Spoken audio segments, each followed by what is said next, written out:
as the world has witnessed the horrors of Russia's brutal invasion of Ukraine, so has the United States Department of Justice.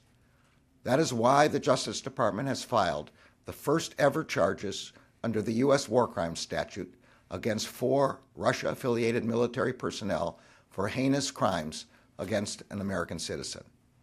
The victim was living in Milovay, a small village in southern Ukraine, and was not participating in the armed conflict between Russia and Ukraine.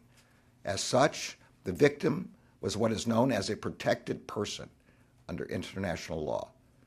After Russian forces invaded Milovay, the victim was abducted from his home by 3 of the defendants, Mukurchian, who was one of the commanding officers, and Valery and Nazar, the lower-ranking soldiers, and their co-conspirators.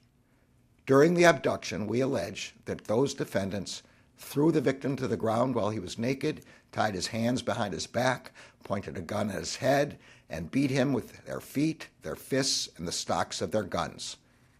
We allege that they forced him into a building that Russia-affiliated forces were using as a jail and into a closet that they were using as a jail cell.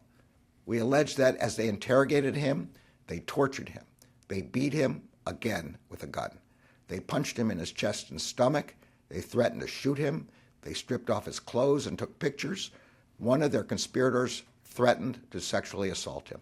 We will not forget the atrocities in Ukraine, and we will never stop working to bring those responsible to justice.